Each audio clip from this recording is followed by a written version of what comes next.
一种烹调方式有 N 多种的选择。那我们会用东坡的方式去料理中华传统的美食东坡牛肉。牛肉必须选择这种牛坑腩，去掉肉上的这些云皮，汆烫，热情水往里边一加，洋葱、老姜。我们国宴料理呢，食材其实是很普通的，但是操作步骤缺一不可。注意了啊，汆烫牛肉这锅原汤一定别扔。这芹菜和大葱啊，是咱们做这个东坡牛肉必不可少的食材。芹菜、胡萝卜、洋葱是牛肉3剑客，缺一不可。大葱咱们1切为2， 2切为4。这牛肉一定要放到自然冷却以后，让它定型，咱们再去改刀，这样的话呢，才能叫横平竖直，国宴标准。切好的肉摆放进锅，肉里边带来的油腻口感在这一时刻开始减少。牛肉一面咱们快煎1分30秒，浓香的陈年黄酒，这酒精一定让它挥发掉，带走了是肉的腥膻味道，留下的是纯粹肉香。炒锅，花生油、葱香味道是灵魂。煎炸的微微有些焦香的时候，从把砂锅给我拿过来。这一桌国宴有可能是中国美食地理大全。这花生油来自于我们山东，这牛肉来自于我们的内蒙古大草原，红枣来自于阿克苏。我在家这么弄，肉还是不够烂。新鲜的肉啊，炖起来才容易酥烂。平时哪有空现买现做呀？那是因为你没有海鲜真空头等舱冰箱，等你用了就知道了。真空啊才是真保鲜。你看这牛肉放在头等舱里冷藏7天了，还跟刚买的一样新鲜。平时要是腌肉，头等舱抽真空能比普通腌制快3倍，还更入味儿。还有这榴莲放进真空魔方盒里，也不怕和其他食材串味儿，真厉害！而且它还能60分钟快速制冰，需要冰镇，随时就能用，没毛病，挑了吧？就当你给我来一台了。你想得美！少着水，慢着火，待它自熟，莫催它。火候足时，它自美。千等慢等3个小时，咱们开盖闻香，轻轻地触碰一下这肥美的肉肉，我感觉它会瞬间融化。慢火微来，酥软香；文火轻烹，底蕴长。东坡一韵今犹在，一别风华国未扬。开涮！这酱牛肉自传统来就是我们国宴菜单上的凉菜 C 位担当。那咱们今天就把这酱牛肉（括弧国宴版）给大家讲得明明白白的啊！99%的人这第一步都错了。国宴菜啊，它不见得食材有多么的昂贵，但是制作工序却非常的考究。只有这种精雕细琢，才能出精品。这么夹它还能吃吗？我扎完了以后，你吃的比我现在扎的下手还狠。直接开腌，花雕酒、粗粒儿的海盐，减少腥膻味道，充分的腌制入味儿。你知道，在过去啊，困难的时期，那会儿能够闻到这酱汤味儿，那简直都不知道得有多幸福。压上重物，咱们先腌它10个小时，界定一锅卤汤到底好不好。这里边的香料是我们中华民族料理里的精髓所在。今天我就把这国宴版的秘方给大家完全公开，一定是把这草果拍松、去籽儿取出来，准备装袋。刚才那个叫做香料，另外一波叫做新料。熬炸这料油里边有这么一样东西，可能我不说，你应该一直都不会知道。胡萝卜能够有效的去腥膻、提鲜香。胡萝卜、洋葱、芹菜，尤其是我们在做国宴的时候，一定是必不可少的辅助食材。这么一缠绕，那可能就是千古秘方。上锅开酱。现在要不是做下厨房，很多东西下厨其实也没有机会去做了，只是为了让大家看到这些非常经典的传统味道。孔子云：“不食不食，不得其酱不食。”所以说，按照我们这种传统的中国味道，一直传承到今，它必须是经过了沉淀。到现在为止，依然是滴水未加。水在哪里？炒好的酱香味道放到一边，咱们开始正式的寻水。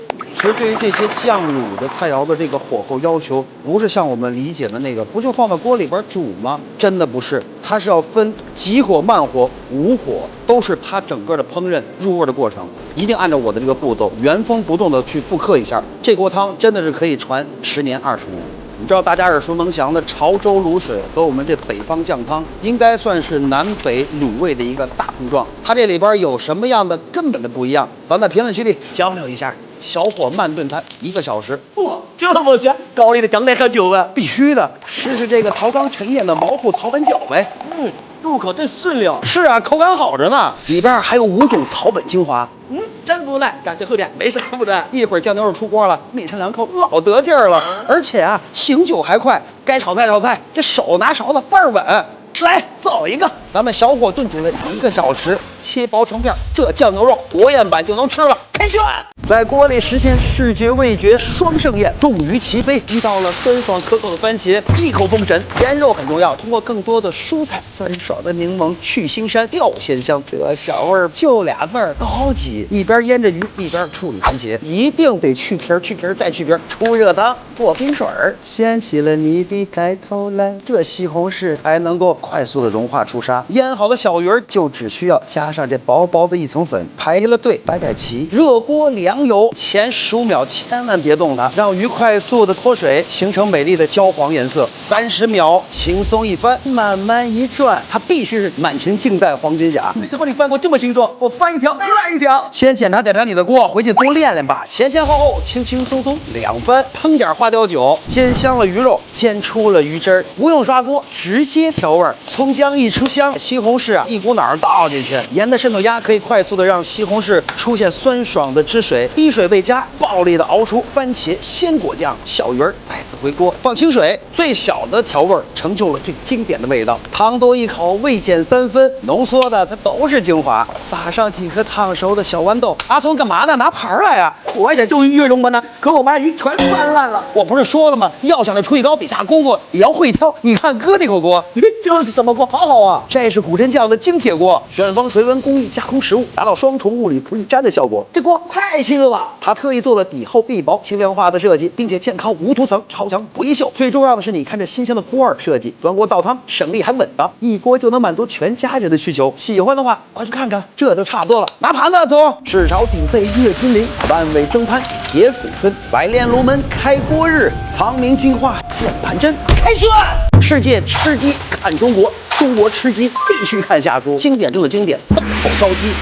今天夏叔就是原封不动的把原版的爆口烧鸡搬到你家的餐桌，尽量选择小公鸡，皮肤光滑，一定不要像夏叔这个肤色，轻轻的火燎。要想鸡肉香，必须盐来帮，大粒的粗盐，不停的揉搓，整个腌制时间黄金3分钟，入味合适。恭喜发财，红包拿来。最后一步造型。非常规矩，板板正正，就是做1000只鸡、1万只、10万只，它都得是这个标准姿势。瞬间小鸟变凤凰。要想烧鸡香，香料加高汤，这高汤现在还不是主角，放到一边，继续小火慢煮。这可是商业级别的私家秘方，一定记得截图保留。咱们泡它10分钟。爆口烧鸡的最重要一步就是美丽的油香，让鸡油融化，鸡油出香，香辛料直接入锅，葱姜蒜也是在夏叔这口小锅里边华丽的转身。可以看到，经过了时间的堆移，锅里边的鸡油完全融化，变得金黄诱人。隔渣取油，金黄清澈的油脂传承了100年经典的味道。一定记住了，这些料渣给它装到这个料包里边。一锅清水怎么能够让爆口烧鸡变得红润诱人呢？麦芽糖的糖浆是咱们爆口烧鸡的着色法宝，让鸡肉在整个的收缩焯水的过程中就已经裹满了麦芽糖水。锅里的油温70%热，晾好的肥鸡往锅里边一放，第一时间盖上锅盖，防止崩溅，温度要高，火力要猛，直到整只鸡皮全部炸成这种金红颜色的时候，这只鸡就算是着色完毕。把这些香料冲进水，装在这个料包里边，外食到位，直接上锅。前期的所有努力工作都是为了准备最后的这一抹香。真正的好味道，它不是在于台前，而是在于幕后。像我们做一期节目，其实在大家看来也就是1分多钟、2分钟。那你知道吗？这1分多钟、2分钟是夏叔和小伙伴们可能是3个小时、4个小时、5个小时，甚至是1天的时间去帮大家记录清楚，只为了让我们经典的中国味道在夏叔厨房分享出来，让大家都知道他曾经来过。小火煮它1个小时，泡6个小时。华州古法9秋香，秘制金纸透骨黄，魔道珍馐皆俗物，此中真味见悠扬。黑炫。